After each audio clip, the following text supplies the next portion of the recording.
Good morning बच्चों। हमारा पाठ चल रहा था केंद्रीय प्रवृत्ति की माप, जिसमें हमने समांतर माध्य पढ़ लिया है। अब हम पढ़ रहे हैं माध्यिका।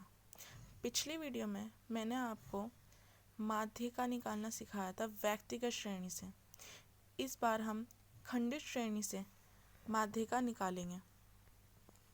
तो चलो देखते हैं। व्यक्तिगत श्रेणी में हमें क्या दिया होता था, x दिया होता था। लेकिन यहाँ पे खंडित श्रेणी में, खंडित श्रेणी का मतलब क्या, मैं पहले आपको श्रेणियों के बारे में पढ़ा चुकी हूँ कि श्रेणी किस प्रकार की होती है, व्यक्तिगत, खंडित, अखंडित, किस तरह की श्रेणियाँ होती हैं, उसमें क्या क्या होता है, किस तरह से होता है। अब हम देखेंगे खंडित श्रेणी में फॉर्मूला क्या लगा होता है। फॉर्मूला लगाता होता है m बराबर साइज ऑफ n पदों की संख्या प्लस 1 डिवाइडेड बाय 2 टर्म।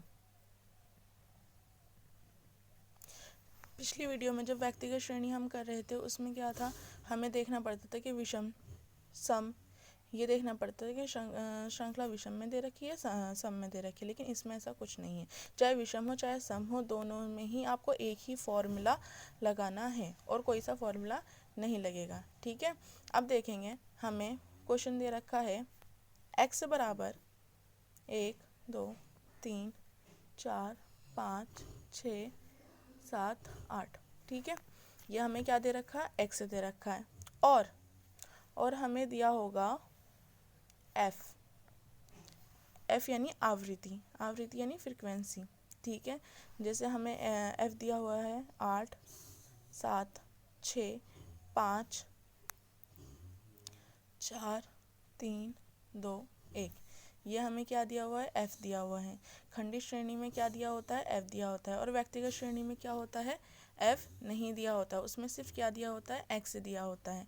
अब हमें कैसे निकालना है, f से हम पहले निकालेंगे CF। क्या निकालेंगे बच्चों, CF का मतलब क्या होता है, क्यूमुलेटिव फ्रीक्वेंसी, संचयी बारंबारता। ठीक है, अब इसमें निकालना कैसे, मैं आपको पहले भी बताया था और अब देखो कैसे निकालना है। जैसे हमने ये 8 लिख दिया, बस आपको क्या करना है, इसमें जोड़ते जाना है। 8 में जोड़ दो 7, तो कितना हो गया आपका 15। 15 में जोड़ दो आप 6, कितना हो गया 21, 26, 30, 33, 35 और ये हो गया आपका 36। ठीक है, अब देखो, अगर जब आप f की टोटल करोगे, f की 8 7 6 5 4 3 2 1, इन सभी की टोटल करोगे तो आपका क्या आएगा 36। और अब जब आपने यहाँ पर CF सही कैलकुलेट किया है, सही काउंट करके निकाला है तो आपके लास्ट वाली जो CF आएगा, क्यूमुलेटिव फ्रीक्वेंसी आएगी, वो भी 36 ही आएगी। जो यहाँ पर होगी वो भी यहाँ पर ही होगी।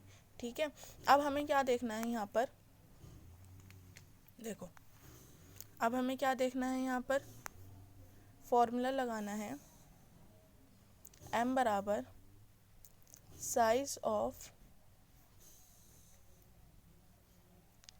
n plus 1 divided by 2 term.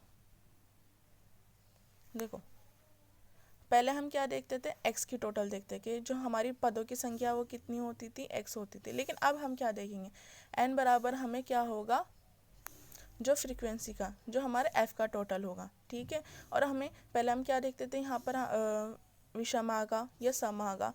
जो विषम आता था तो हम क्या करते थे, अलग फॉर्मूला लगाते थे, असम आता था तो हम अलग फॉर्मूला लगाते थे। लेकिन यहाँ पर हमें चाहे विषम हो चाहे सम हो, चाहे जैसे कि यहाँ पर क्या दे रखा है आपको, 36 दे रखा है। 36 काय में आता है, सम में आता है। लेकिन नहीं, चाहे 36 हो चाहे 27 हो या 37 हो, कुछ भी हो, ठीक है, विषम हो पद हो या सम पद हो, आपको फॉर्मूला एक ही लगेगा, एक ही लगाना है आपको फॉर्मूला।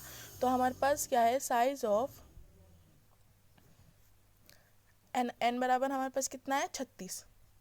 36 बराबर 1 डिवाइडेड बाय 2 टर्म। देखो अब हमारे पास आ जाएगा 36। 36 को हम जोड़ेंगे, साइज ऑफ कितना है, 36 और 1 37 डिवाइडेड बाय 2, इसको काट दो, 2 कम 2 2 का, तो आपके पास कितना आ गया 18.5। अब 18.5 ये आपका आंसर नहीं है, ठीक है। अब आ जाओ ऊपर, देखो यहाँ पर हमें CF में देखना है, क्यूमुलेटिव फ्रीक्वेंसी में चेक करना है कि हमारा जो 18 है, हमारा 18 किस किस किस पद में आ रहा है। देखो 15 में आ सकता है 18, नहीं आ सकता क्योंकि 15 तो छोटा है 18 से। 21 में आ सकता है, ठीक है। अब देखो इसको हम हाईलाइट कर लेंगे, क्या कर लेंगे हम, हाईलाइट कर लेंगे। तो 21 में क्या आता है, 18 आता है। 18 के सामने जो हमारे पास x दे रखा है, समझ में आ रहा है। 21 में जो भी पद आता है, जिस भी पद में हम देखते हैं CF में जो भी पद आता है, उसके अंदर हम देखते हैं कि वो पद x के कौन से पद को दिखाता है, दर्शाता है। तो वो कौन से पद को दर्शा रहा है, 3 को, ठीक है। तो ये हमारा m बराबर 3, ठीक है। माध्य का बराबर क्या हो गया, 3 बराबर ये है हमारा आंसर। और सबसे इम्पॉर्टेंट बात देखो, हम क्या देखते हैं इसमें, बढ़ते हुए क्रम में और घटते हुए क्रम में। तो हमें सबसे पहले x को, अगर हमारे पास x बढ़ते हुए क्रम में या घटते हुए क्रम में नहीं दिया हुआ था, तो पहले आपको बढ़ते हुए क्रम में और घटते हुए क्रम में बनाना पड़ेगा, करना पड़ेगा, ठीक है। अब जैसे कि आपने कहा ये 2 है, 2 नीचे दे रखा है और 6 ऊपर दे रखा है।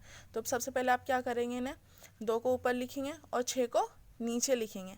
अब बच्चे क्या करते हैं, ये तो आपने कर लिया, देखो 2 बराबर क्या है, 7 दे रखा है, और यहाँ पे 6 बराबर क्या है, 3 दे रखा है। तो आपको f को भी आगे पीछे करना पड़ेगा, समझ में आया। तो सबसे पहले हमारा फॉर्मूला, खंडित श्रेणी में फॉर्मूला क्या होता है, m बराबर size of n plus 1/2 term, ठीक है। फिर हमारे पास x दिया होगा और f दिया होगा, उससे हमें क्या निकालना है, CF निकालना है। CF में निकालने के बाद हम फॉर्मूला लगाएंगे, ठीक है। फॉर्मूला लगाने के बाद जो भी आता है आपको, ठीक है, जो भी आता है आपका, आने के बाद हम CF में देखेंगे कि वो किस पद में आता है। किस पद में आने के बाद ये देखने के बाद हम क्या देखेंगे कि x किस पद में आता है, ठीक है बच्चों, समझ में आया।